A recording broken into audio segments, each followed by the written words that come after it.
The body repair trade, like any other skilled activity, has progressed steadily over the years in line with the advancement of vehicle body designs. Similarly, new tools and equipment have emerged to cope with modern requirements. New tools can mean new methods, which in turn can ensure the more efficient use of the time available for the job. The resulting increased throughput of work leads to higher profits and, more importantly, really satisfied customers. This program is intended to highlight the advantages of using some of the small tools and equipment currently available to the body repairer.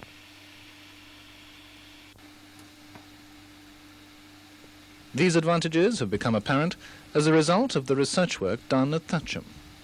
Research a busy repairer wouldn't normally have time to do. A classic example is removing and replacing a rear quarter panel.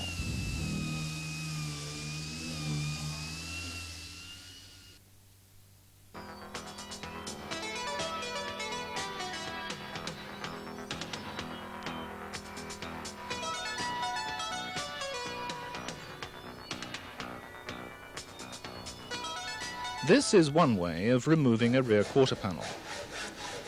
One stroke too many with a hacksaw can lead to an unnecessary cut in the tailgate drain channel, needing more work later. This way of exposing the spot welds is effective but messy, and there's a real danger of fire. Toxic fumes can also prove to be a considerable health risk. The 1/8" drill acts as a guide for the 1/4" drill used to remove the spot welds.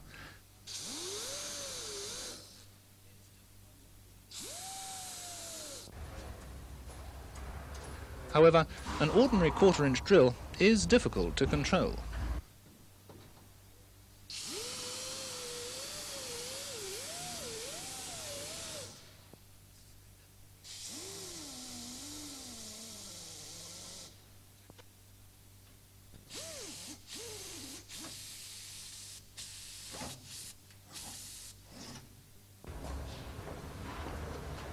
Whilst this is an effective tool, it's very noisy and can create a lot of unnecessary damage.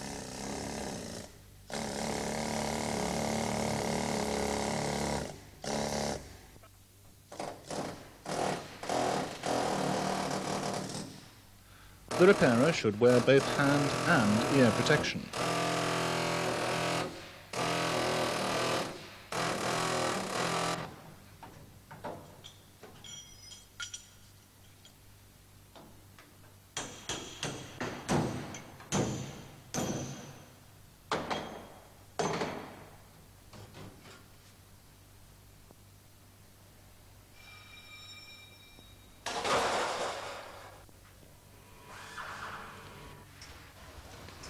So the damaged panel is off. But was it the neatest and quickest way? There's damage that'll have to be repaired. Perhaps there's another method.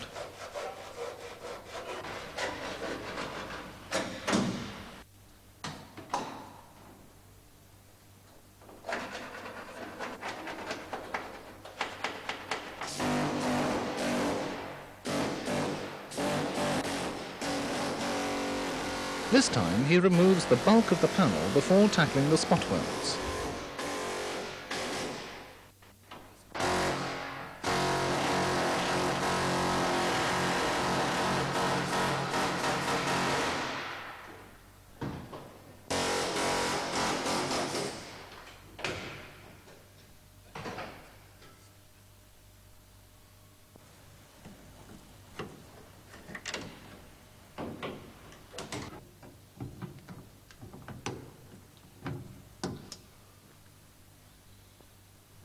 This works, but the heat and wrenching distorts the inner panel, and there's always the risk of the anti-corrosion wax catching fire.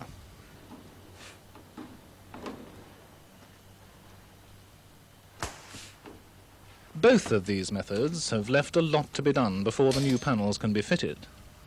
The quarter-light aperture and the tailgate drain channel have both suffered with jagged edges and distortion.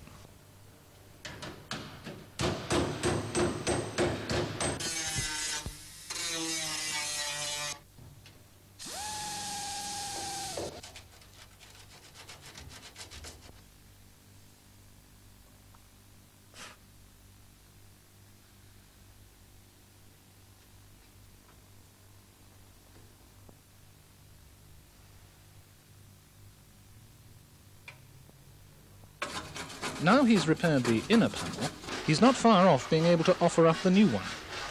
But it's taken quite a time to get there.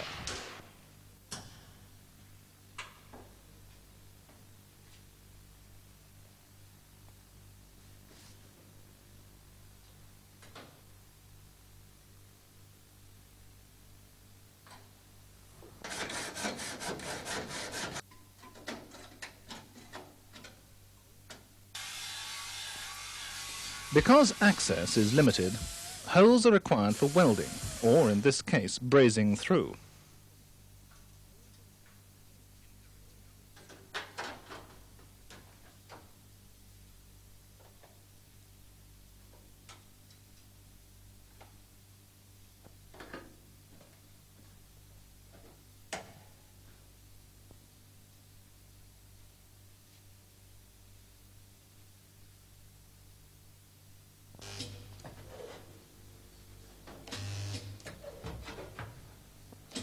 Incorrect gun procedures and previously repaired surfaces all contribute to poor spot welds.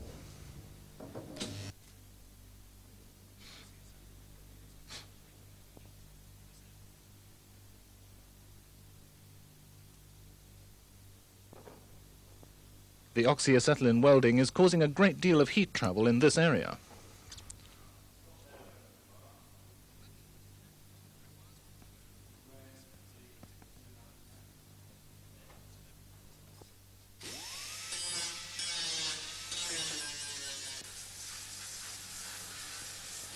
Working with lead requires one to wear a proper face mask and protective gloves.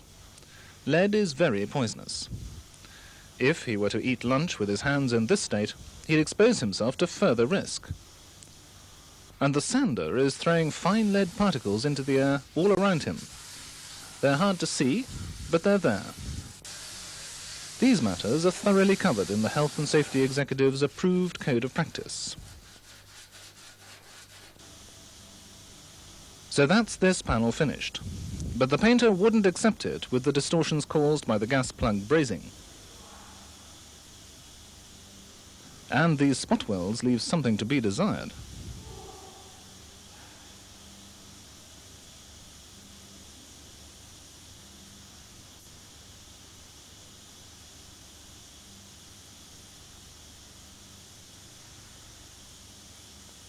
Let's see how he's doing on the other side.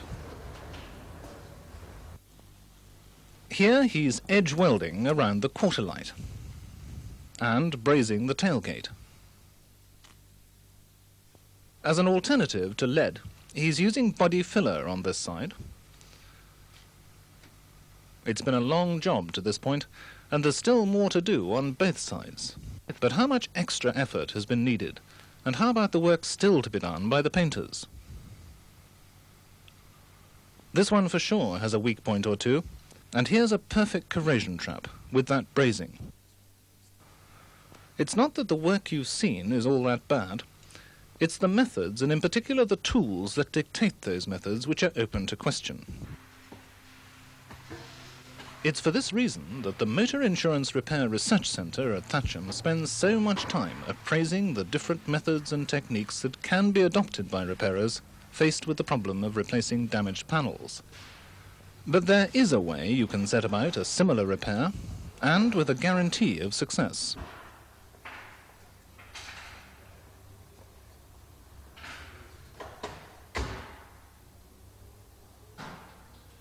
Any repairer involved in extensive work on damaged motorcars needs to have certain tools and equipment, without which he'll find difficulty carrying out work to the required standard. A jig is indispensable. Without it, a structurally damaged body can't be accurately measured and realigned. A MIG welder is essential to guarantee quick, accurate welding of panels with reduced heat and distortion problems that are inherent in using a gas welder. With extensive use of spot welding by most manufacturers, suitable equipment for this type of work is also a must. The interior and glass should always be protected, and so should you. Removal of damaged panels and part panels implies the use of certain specific hand tools that have been carefully designed for the job. To remove this quarter panel, you should first reveal the spot welds with a rotary wire brush. The one being used here is impregnated with plastic to help prevent the wires from flaying over. After center punching, the spot welds can be removed using a spot weld cutter. This is a clean, efficient tool. You should adjust the center point of the cutter so it only cuts through the first thickness of metal.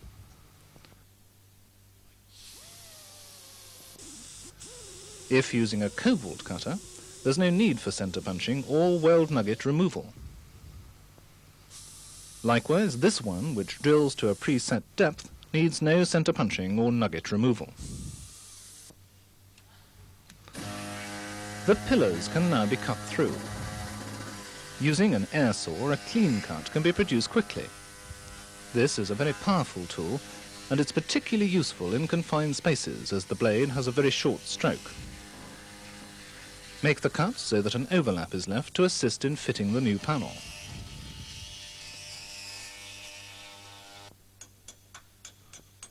If you used a spot weld cutter, after separating the panel with a bolster chisel, the weld nuggets are revealed, and these should be cleaned off with a sander. Providing the removal of the old panel was done correctly, fitting the new one should present no problems. But before you even offer up the panel, prepare the edges on both the new and existing panels.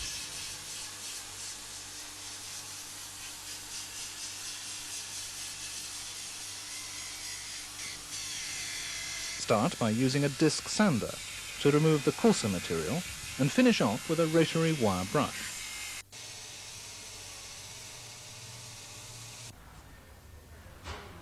The improved finish at this stage speaks for itself.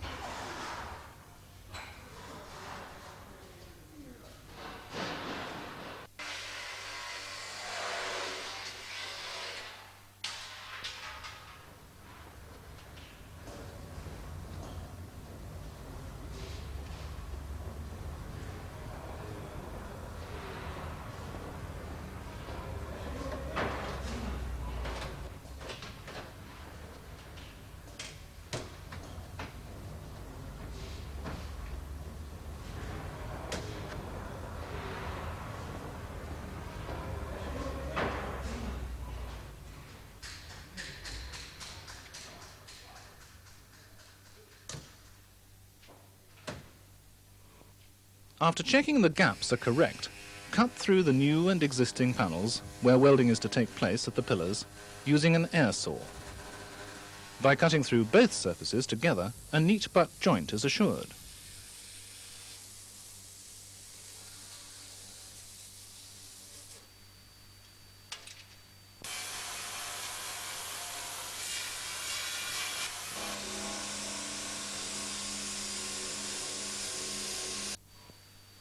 Where possible, punch rather than drill holes ready for MIG plugging. It's quicker and cleaner.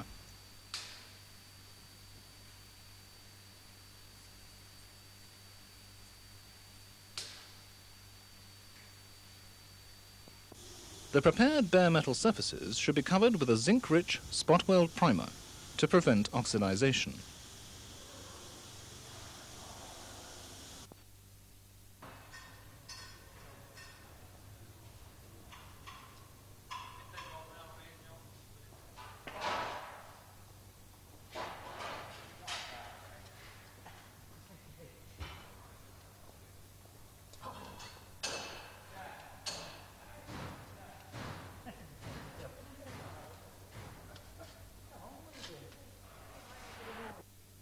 After checking the gaps are correct, the MIG welder is now used on the butt joints, which should first be tacked and then sanded.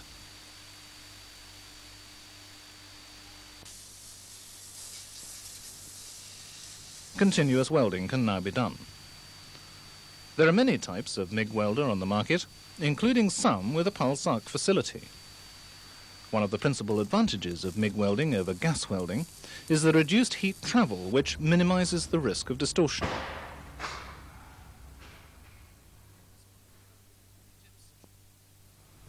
Before using the spot welder, the tips should be dressed.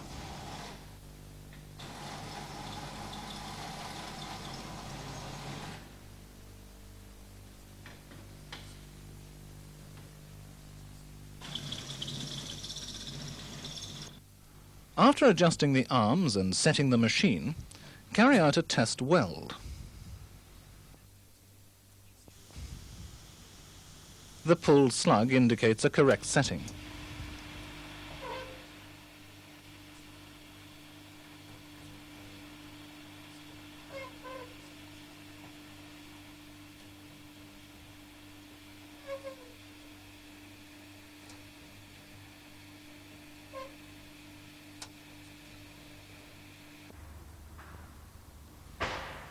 There's a wide range of arms available for the spot welder, including the set used here for easy access to the wheel arch.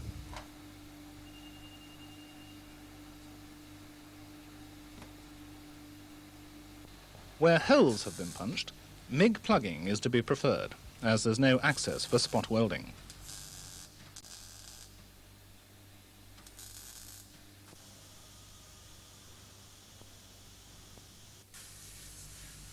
After cleaning off the MIG welds with a disc sander and rotary wire brush, the joints should be soldered using a propane torch.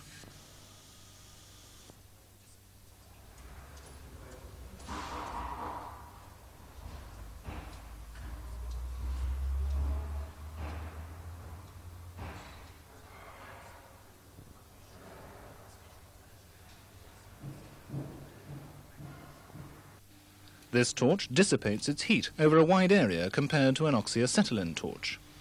This does much to reduce the risk of heat distortion to the panel.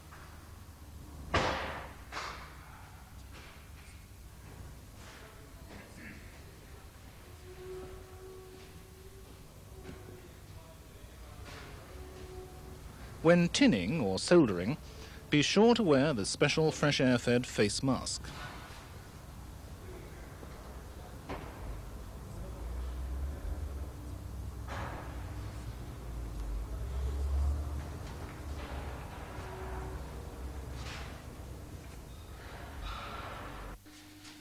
Use a body file rather than a sander to clean off the excess solder. The blade is designed to avoid clogging. Finally, smooth off the butt joints with a random orbit sander, which has a dust extracting facility.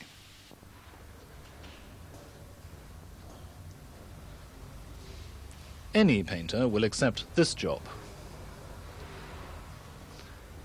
The advantage of this approach, the advantage of using the right tools and equipment, is that the work is completed to the highest possible standards in the most efficient, safe and profitable way.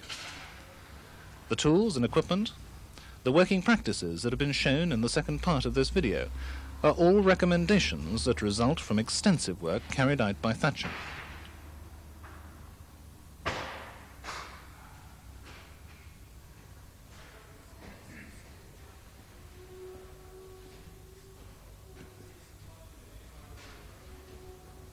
A comprehensive list of small tools that a car repairer requires includes the disc sander, the rotary wire brush, spot weld removers, the hole punch, the air saw, the orbital sander with dust extraction, band sanders, a spot weld tip dresser, and health and safety apparel.